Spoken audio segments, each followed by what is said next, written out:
Ano yung kalokohan mo? Matagal na namin ginawa ang DNA test. At ang resulta ng DNA test ay malinaw na ang papa ko at si Kang Lee ay mag-ama.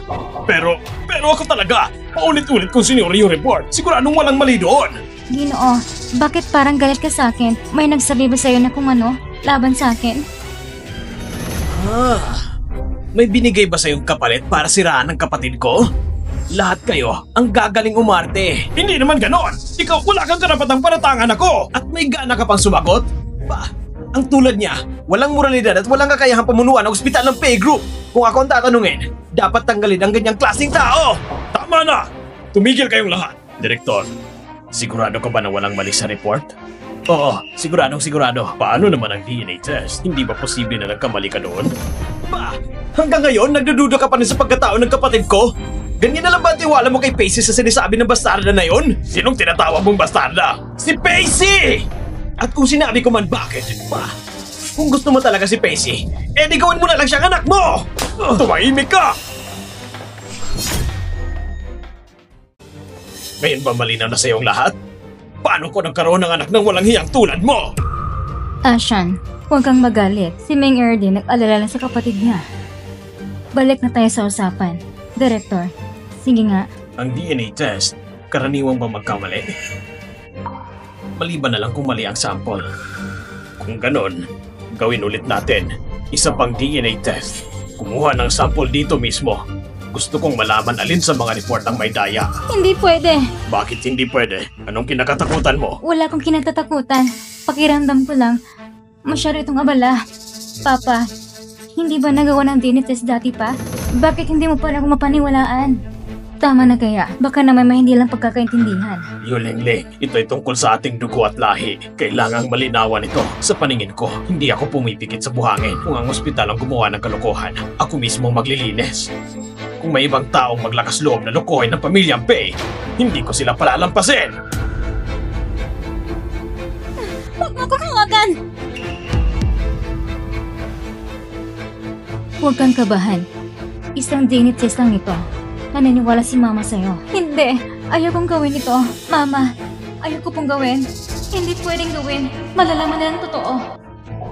Kang Lee, bakit ayaw mo? Isang DNA test lang yan. Hindi ka naman. Kang Lee, anak kita diba? Tama, anak kita diba? Sabihin mo sa akin, hindi mo ko niloloko?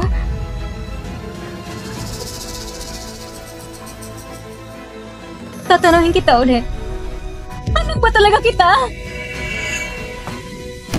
Peke ako! Ako'y peke. Pasensya na po. Hindi ko po sinasadya. Nakikiusap ako. Patawarin niyo po ako. Paano nangyari to? Paano mo ito nagawa sa amin? Ikaw pala'y peke! Ikaw pala'y peke! Walang hiya ka! Saan ka humugot ng lakas ng loob na magpanggap bilang kapatid ko? Pasensya na. Hindi ko po sinasadya.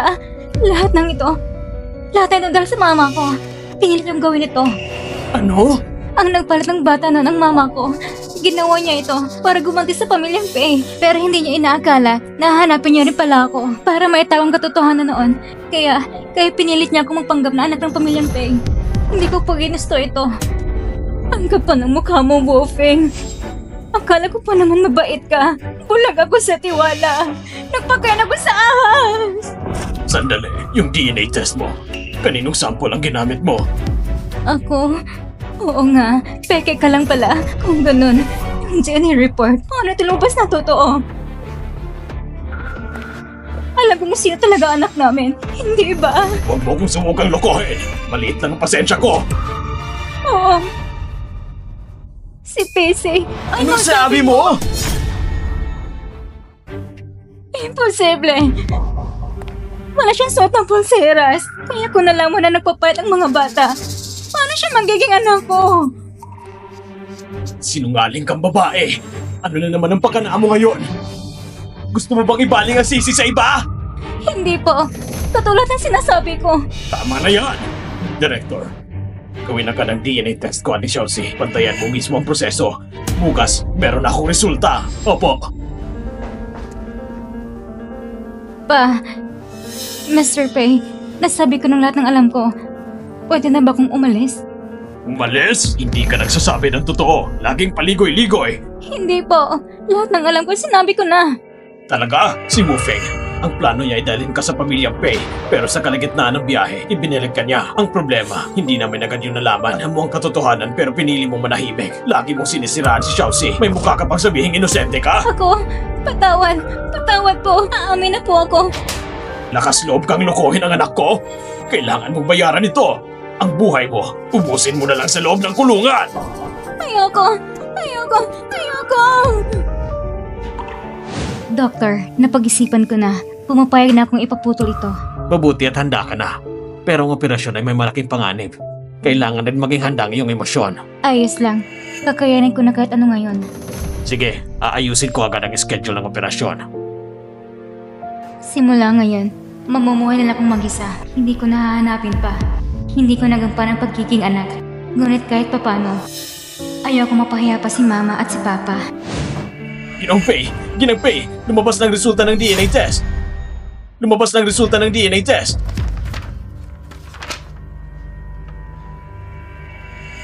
Siya ang totoo.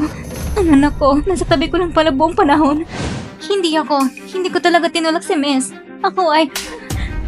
Nagpapalusot ka pa rin? Wala kang puso. Sayang lahat ng pagkabaitan ng pamilyang Pei sa'yo. Si Pei ay dapat mamatay. Gusto ko siyang mamatay agad para matapos ng lahat. Ginang Pei, ako... Puro ka kasinungalingan. Kahit tunay ka nga anak, ano pang silbi kung gayet ang asal mo, Pei? Bakit ka ganyan kababa? Pero, ano ba talagang mga nagawa ko sa kanya? Pa, alam niyo na po ba ang lahat ito mula pa noon? Bakit hindi mo sinabi sa amin? Palagi kong pinaghihinalaan ang pagkakakilanlan ni Kang. Pero ni minsan, hindi ko naisip na napalitan pala talaga ang mga bata noon. Hanggang sa sinabi ni Director, walang problema ang medical report niya. Saka ko lang unti-unting namalayaan. Ang dami kong maling nagawa sa kapatid ko. Sigurado kong galit na galit siya sa akin. Hindi pwede. Kailangan ko siyang hanapin at magpaliwanag. Tama. Pero wala siya sa bahay nitong mga araw. Saan siya nagpunta? Ito ang Wanghi Hospital. Bigla po inatake ang pasyente. Maaari po bang dumating agad ng pamilya? Alam ko kung nasan siya.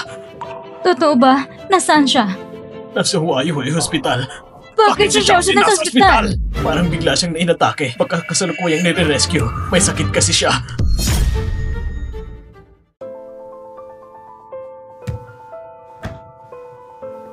Nagkasakit siya. Nasa tabi ko lang anak ko. Pero hindi ko malang nalaman. Nasaktan ko pa siya gamit ang masasakit ng salita. Yuling, hindi pa ito ang tamang panahon para pag-usapan yan. Kailangan tayo ngayon ni Xiaoxi. Tama si Papa. Kailangan natin pumunta agad sa ospital. Ito po ang rest consent form. Pakibasa muna. Dahil malubha ang sakit mo, ang tsansang matagumpay ay hindi pa kami sigurado. Ayos lang. Peperma ako. Sa isang ganitong major surgery, talagang dapat may magulang o kamag-anak. Tandaan mo, posible na mamatay ka sa mismong operating table. Wala nang kailangan pang hintayin. Kaya kong mag-isa. Sige. Nurse, nasaan ang kwarto ni PC? Kumusta ang kalagayan niya ngayon? Kami ang pamilya niya. PC? Ang pasyenteng ito ay na-admit dahil sa bone cancer. Kasalukuyan siyang pinaghandaan para sa operasyon. Diretso na po kayo sa operating room sa Ikatong Palapag. Bone cancer? Bakit bone cancer? Bone cancer? Paano kung hindi matagumpay ang operasyon? Hindi ba habang buhay na tayong walang pag-asang magabawi sa kapatid ko? Hindi ito ang tamang oras para pag-usapan yan. Xiaoxi, huwag kang matakot. Darating na kami.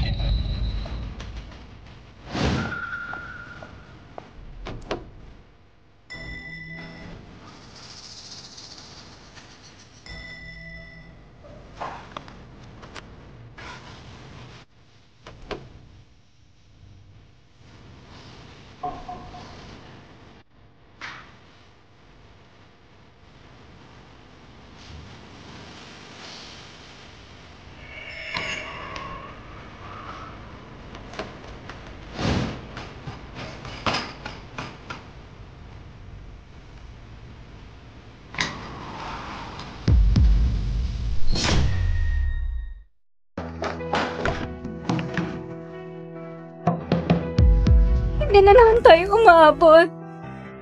Bakit ganitong tadhana sa akin? Gusto ko lang naman makapagsalita sa anak ko bagong operasyon. Hindi ko nagawa. Ayos ng Yuling. Ang mahal nating anak.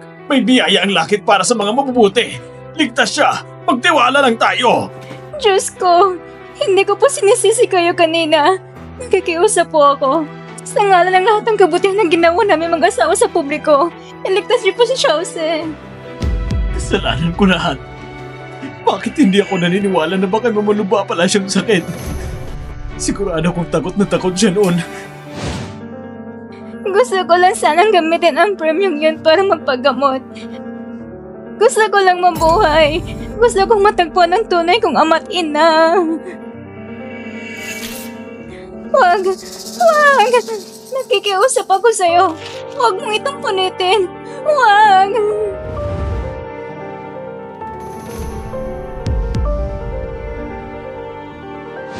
Yang Master Pei, hindi kanya niloloko. May bone cancer siya. Talagang kailangan niya ng tulong na yon. Hello? Uncle Lee, naalala ko. Ikaw ang in charge sa charity projects ng kumpanya, tama? Kung may isang tao nangangalang Pacey na mag-apply para sa pondo, hindi niyo pwedeng aprobahan. Ganun na lang ang pagsusumikap niyang mabuhay. Pero maulit-ulit kong sinira ang pag-asa niya. Ano bang nagawa ko? Wala talaga akong konsensya. Ginang, ako may kasalan sa lahat ng ito. Walang kinalaman si Kangle. Nakikiusap ako. Patawarin mo siya. 20 taon lang siya. Kapag nakulong siya, wawasak ang buhay niya. Feng, may mukhang ka pang humiling para kay Kangle. Ang anak mo inosente. Pero ang anak ko dapat parusahan.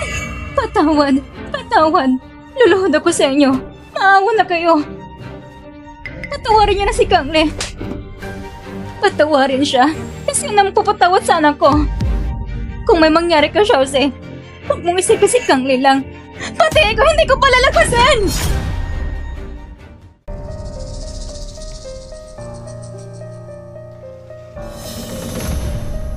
Kung hindi lang dahil sa kanya nakabangga sa asawa ko, hindi ko na sana kailangang sungin ng panganib para palitan ng mga bata.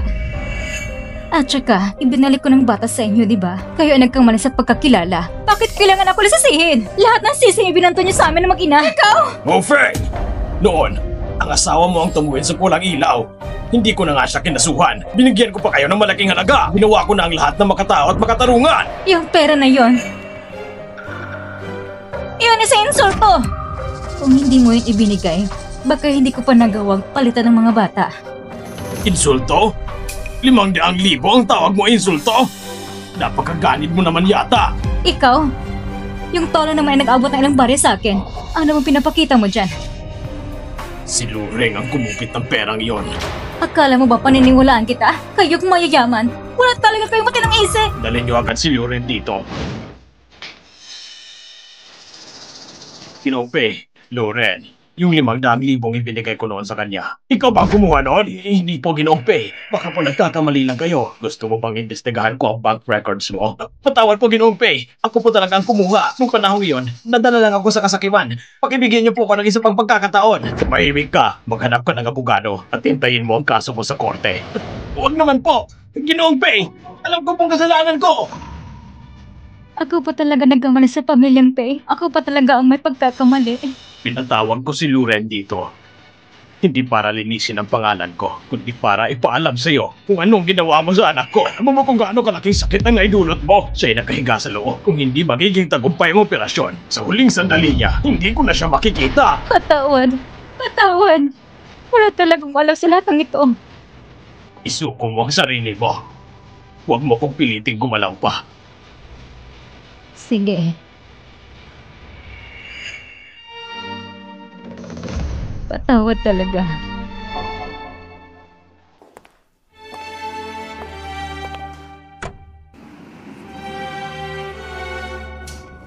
Doktor, ang operasyon.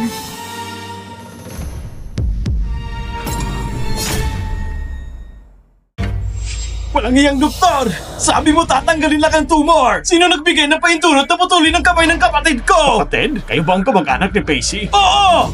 May mukha pa kayo magtanong kung bakit kinakailangan putulin kamay niya? Napakabaling yung magulang. Hindi kayo nagbayad. Hindi rin kayo pumirma. Pinabayaan niyang lumalang kalagayan ng pasyente. Hanggang wala na kami ibang pagpipilian kundi putulin kamay. Nasaan kayo noon? Hindi kami tinawagan ng hospital. Paano kami magkakapunta? Mahirap ba tumawag na isang beses lang? Hindi ba ako tumawag? Pero anong sabi ng tao? Sabi niya wala siyang kahit anong kaugnayan sa pasyente. Kayong mga magulang, kahit sariling numero, di ba maayos ng pagkakalagay? Tapos ngayon, kayo pa manggalit sa amin? Ako ang emergency contact ni Josie. Wala akong natanggap na kahit anong tawag mula sa ospital. Ako po. Ako ang sumagot ng tawag na yun. Ikaw, hindi ko kasi alam na may sakit pala ang kapatid ko. Ang dami mong palusot, huwag kayong humarang dyan. Kailangan ng pasyente bumalik sa kwarto para obserbaran. Tumabi kayo. Anong kasalanan bang nagawa ko sa buhay? Patawad. Hindi ako ang kailangan mong hingiin ng tawad. Si Josie ang kapatid mong buong buhay mong sinaktan.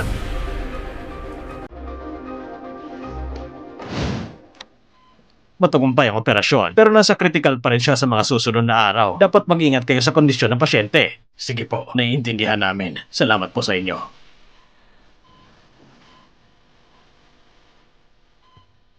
Anak, kailangan mong magpakatatag. Naghihintay si Papa sa'yo.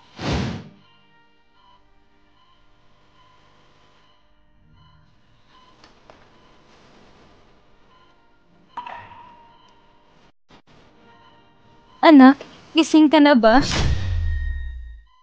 Josie, gising ka na. Buti naman. May masakit pa sa katawan mo? Masakit bang sugat mo? Gutom ka ba? Nauuhaw ka ba? 3 araw ka nang walang malay.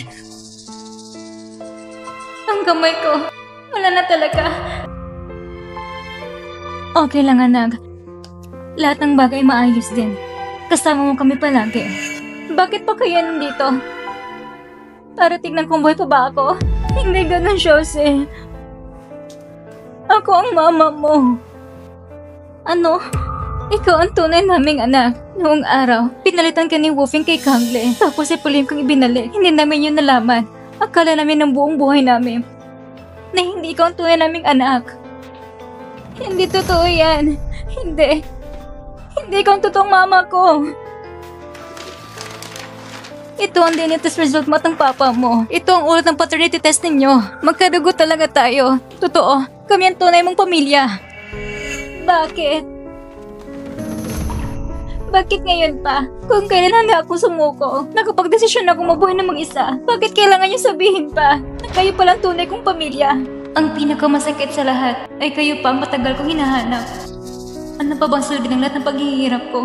Alam ni Mama na sobrang dami mo itiniis. Marami. Sobrang dami. Pero simula ngayon, ibabalik namin lahat iyon ng paulit-ulit. Babayarin namin ang lahat. Oo, kapatid. Pangako.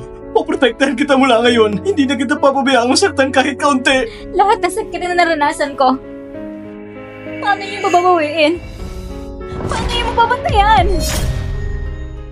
Alam ni Mama na nagkamali ako. Hindi ko alam noon na ikaw ang tunay kong anak. Lahat ng pagmamahal na dapat sa anak, naging galit ko sa'yo. Nilagay ko sa'yo. Hindi ko intensyong maging strikta sa'yo. Patawarin mo si Mama. Pwede ba? Josie, ikaw ba? Galit pa rin sa amin dahil nagkamali kami. Huwag kang mag-alala. Pinarusahan na ni Papa sina Kangle at Woofeng. Kung alam ko lang noon pa na ikaw talaga ang kapatid ko, hindi dapat ganun ang pakitungo ko sa'yo. Ngayon gusto niya patawarin ko kayo.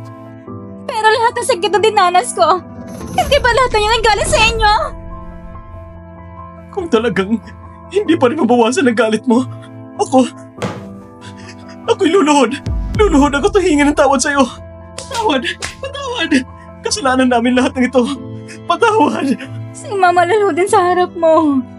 Huwag kayong lumuhod sa akin. Sa buong buhay kong ito, maging sa susunod na buhay man, hindi ko kayo mapapatawad. Josie! Bakit? Humingi naman kami ng tawad sa'yo. Ang paghingi ng tawad, mabuburan ba yan lahat ng sakit na dinadanas ko? O ibabalik ba yan ang kamay ko? Isang simpleng patawad. Para sa inyo lang. Para lang maging parang walang nangyari. Para lang matahimik ang konsensya ninyo. Pero ako ba itinakdang mag-iisang taong may kapansanan? Josie, huwag kang masyadong umiyak. Kakagaling mo lang. Baka magkakomplikasyon ka pa. Josie! Kapatid! Doktor! Maghanda na sa emergency. Ang mga kamag-anak lumabas muna.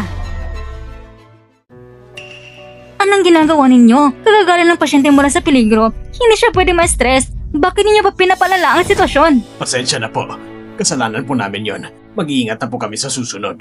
Kisang na pasyente, hindi kailangan ng ganitong karaming bantay. Isa lang pwedeng maiwan ang magbantay sa ospital. Para hindi na mawat ang gulo. Ako na lang ang maiwan! Anak, huwag na. Ang likot-likot mo nga. Baka mapabayaan mo na si Chelsea. Bakit hindi ako pwede? Kaya ko to. Tama na. Ako na lang ang maiiwan. Bakit ikaw? Kailangan pa ni Chelsea ng oras para matanggap kayo. Ako nang magbabantay sa kanya. Sige Ashan. Ikaw nang maiiwan. Aalis na muna kami. Tara na.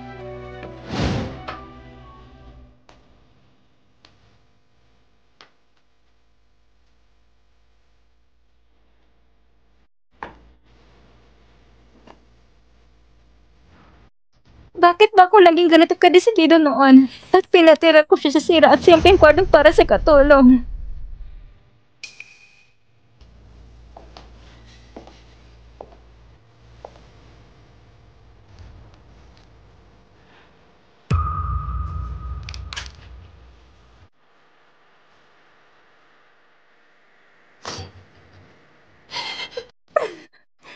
Patawad. Patawad. Alam ni Mama ang pagkakamali niya. Totoo nagsisisi si Mama.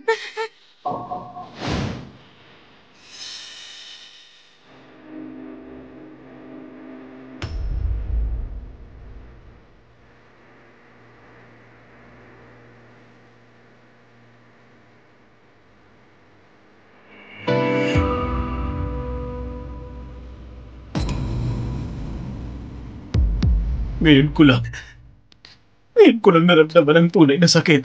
Ginamit ko ang kanta ni Mama para sirain ang kamay mo, kapatid. Noong panahon yun, mas masakit bang nararamdaman mo? Chelsea, Lumabas ka. Chelsea, pati ako ba hindi mo na kinikilala? Noong araw na nakasakit ako, tinawagan ka ng nurse. Hindi ka lang hindi dumating. Sinabi mo pa na mamatay na lang ako. Ako? Tito, alam niyo ba, nung malaman ko na kayo pala ang mga tunay kong magulang at si Pem ang tunay kong kapatid, alam niyo ba kung ano nasa isip ko? Hindi ko alam. Iniisip ko na. Isa lang akong malaking biro. Yung mga kamag-anak na matagal ko nang pinapangarap na makita. Sila pala yung may hawak ng kutsilyo na handang wasakan ang buhay ko. Patawad, Chelsea. Kahit hindi ako ang gumawa, ang mga pinsalang idinulot ng pamilya Pei kay Chelsea ay hindi na mababawi pa. Tito, hindi mo kailangang humingi ng tawad. Lahat ng kabutihan ginawa mo sa akin. Pero, ako, hindi ko na kayo bumalik sa pamilya Pei. Talaga bang ganun mo na ang kinasusuklaman ng pamilya Pei? Oo, tuwing papasok ako sa lugar na yon, ang dami kong naaalalang masasakit na alaala. Ikaw na naging mabuti sa akin. Pero kahit iyon, hindi sapat para bitawan kong nagkaraan at matanggap ang ibang tao.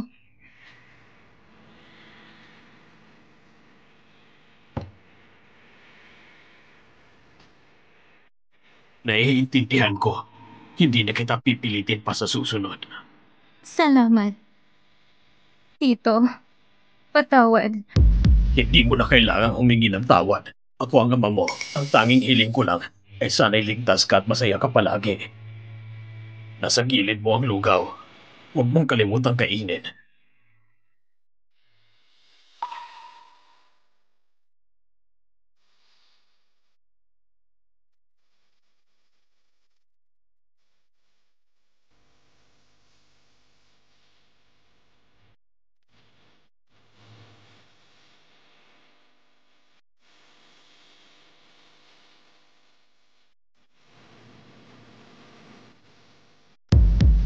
Patawad, Papa. Mabuti kang tao. Pero ayoko na talagang bumalik. Pagod na ako. Ang sakit-sakit na.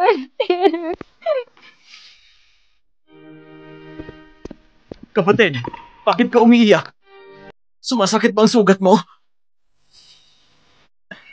Ayos lang. Susubuan na kita.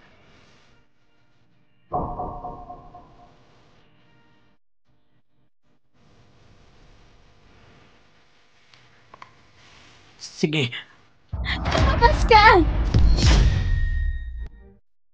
Lumabas ka! Yan na nagsabing pumasok ka!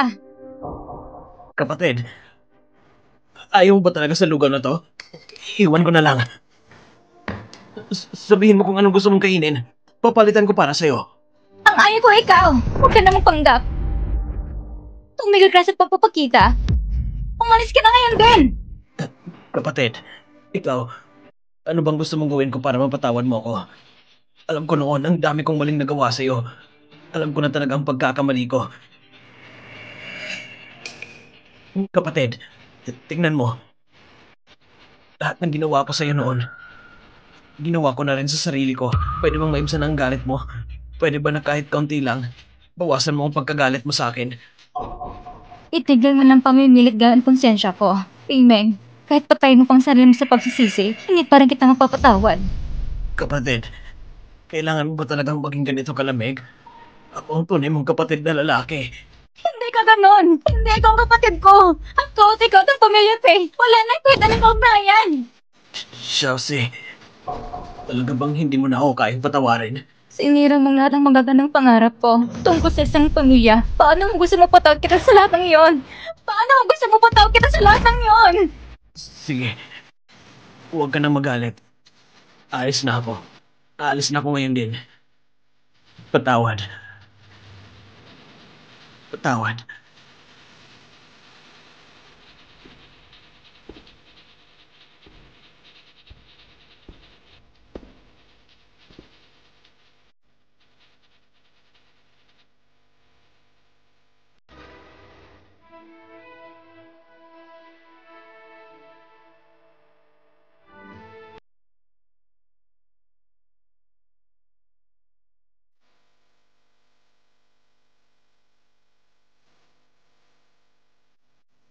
Sige, gamitin natin ang lakas mula sa baywang. Dahan-dahan. Kaya mo yan. Subukan mong bumaling. Ayan, tama. Sige, balik tayo sa kabilang side. Kaya mo yan. Ang galing mo. Kapag natapos na ang therapy mo, maaari ka namang suot ng prosthetic. Salamat, nurse.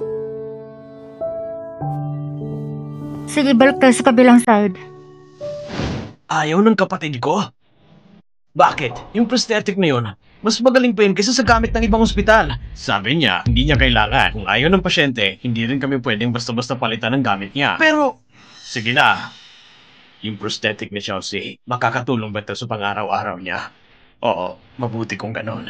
Pa, yung prosthetic na yun ay ginawa talaga para sa sukat ng kapatid ko. Kapag sinuot niya yun, kaya niya na ulit tumugtog ng piano. Sige na, hindi naman yun ang pangarap niya. Ang gusto niya lang noon ay makatayo sa mas mataas na entablado para makita siya ng sariling mga magulang. Ngayon, hindi niya na yun kailangan. Lahat ng vital signs ay magaling na. Congratulations, Chelsea. Pwede ka na ma-discharge. Salamat, Doctor. Ikaw nang ligtas sa akin. Bakit? May naisip ka ba na tungkol kina Mr. at Mrs. Pei? Wala. Chelsea, hindi ko rin alam ang buong nangyari sa inyo. Pero sina Mr. Pei, totoong nag-aalala sa'yo. Kung sakaling may hindi pagkakaunawaan, mas mabuting ayusin na ito. Huwag mo nang hayaang mag-iwan pa ng pagsisisi. Walang hindi pagkakaunawaan. Sa loob ng 20 taon, parang nakakulong ako rito. Simula ngayon, magpapasya kong umalis sa Junction. Lalabas ako at titingin sa mundo. Mabuhay sa ibang paraan. Aalis ka? Chelsea, ikaw... Oo.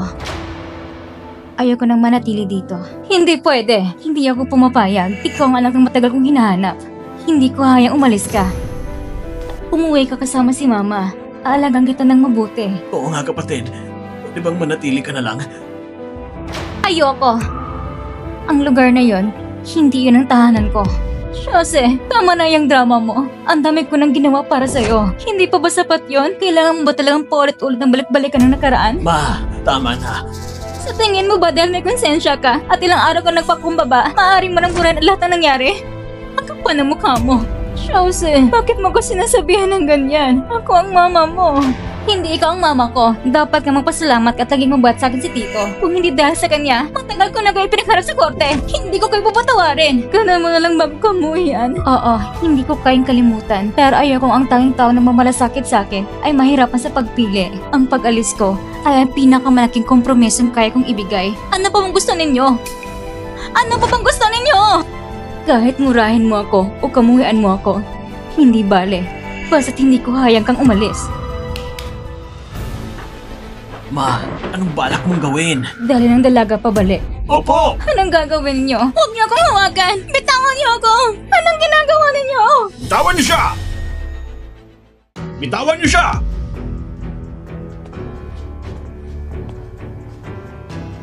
Ayos ka lang ba? Ayos lang. Yuling, bakit mo pa pinipilit si Xiaozi? Hayaan mo na siyang umalis. Tito, ikaw, Huwag kang matakot. Habang nandito ako, buong suporta ko sa'yo. Lahat ng desisyon mo. hindi pwede. Hindi ako sang-ayon. Alam mo bang sinasabi mo? Siya lang kasi isang anak kong babae. Paano ko siyang palayain? Hindi mo ba nakikita kung gaano siya tumanggi? 20 taon tayong mga pay na hindi siya trinato ng maayos. Mas lalo siyang mahihirapan. Bakit kailangan pang ipilit? Wala akong pakialam. Ako mismo mag-aalaga sa kanya. Hindi ko na siya hayang masaktan kahit kaunti. Ma, hayaan muna natin siyang umalis. Napakaraming pagdurusan ang naranasan niya. Sobra-sobra na yon. Kanino ka ba kampe? Kung sila ay walang muwang, ikaw rin ba walang muwang? Habang nandito ang kapatid ko, hindi siya magiging masaya. Ma, sa mundong ito, walang perpektong wakas. Kapag may nagawang mali, dapat pagbayaran niyon. Kabilang ka roon. Pati na rin ako. Xiaozi, sige na. Hindi! Hindi ako papayag! Hindi ako papayag! Hindi ka pwedeng umalis!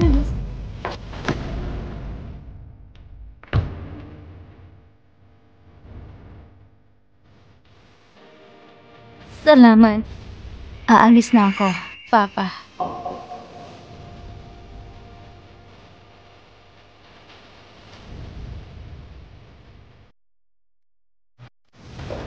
Sige. Walang utang na loob na anak!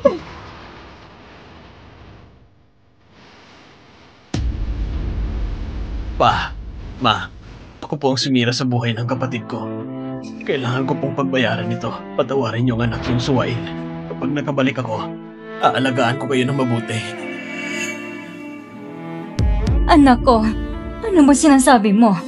Anong kasalanan tinutukoy mo? Tumayo ka dyan! Tumayo ka dyan! Dahil sa akala kong matalino ako, ako ang dahilan kung bakit kailangan putulin ang kamay ng kapatid ko. Ako rin ang siyang paulit-ulit na nangapi sa kanya. Pinahirapan siya. Inapakan ang kanyang dignidad. Ako ang may kasalanan sa kanya. Hindi ko kayang hayaan siyang magsimula muli sa bagong buhay habang pinipilit pa rin niya ang lahat ng pagdurusang naranasan niya noon. Pupunta ako para pagbayaran ng kasalanan ko. Ikaw! Ashan, pakiusap. Kausapin mong anak mo. Paano mo natis ang puso mong ganyan? Nawala ng anak kong babae. Gusto mo pa bang mawala ng kaysa-isa kong anak na lalaki? Liuleng, hanggang ngayon ba hindi mo pa rin nauunawaan? Lahat ng ito ay bunga ng mga pagkakamaling tayo rin ang gumawa. Hindi lang si Pei-Ming, kundi pati ikaw at ako. May pananugutan sa lahat ng ito. Ito ay ating kabayaran sa lahat na nagawa natin. Ma, alagaan niyo po ang sarili niyo. Aalis na po ako.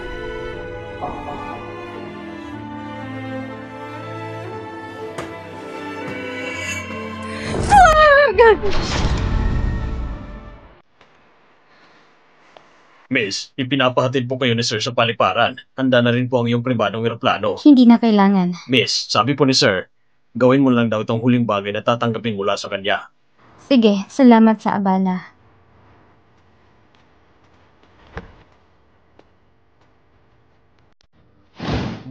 Miss, ito pong inabot ni Sir para ibigay ko po sa inyo. Pakiusap. Tanggapin niyo po.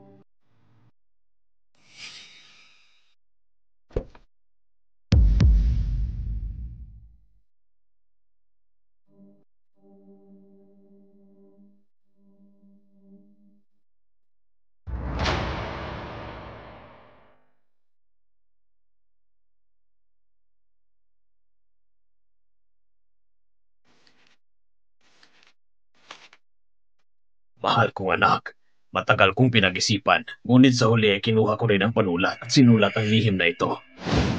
Patawad sa mga taon na ito, si Papa at si Mama at ang kapatid mo, masyado ka naming nasaktan. Hindi ko alam kung paano kami haharap sa iyo, lalo na kung karapat-dapat pa ba ako. At humingi ng tawad sa iyo.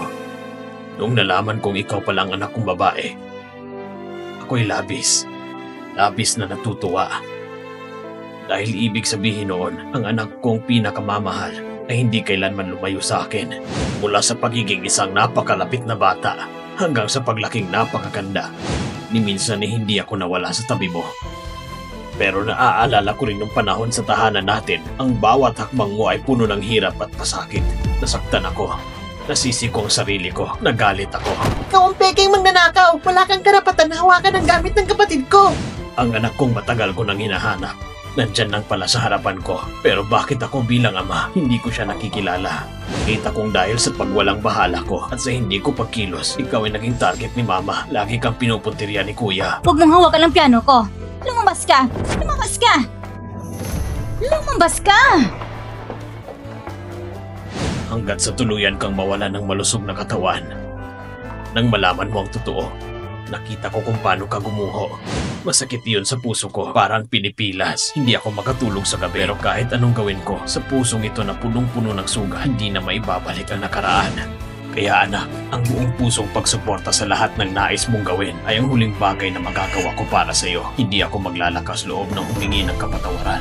At ang tanging hiling ko lang ay sana sa inaharap mo, maging maayos at payapa ang iyong landas. Walang unos, walang bagyo.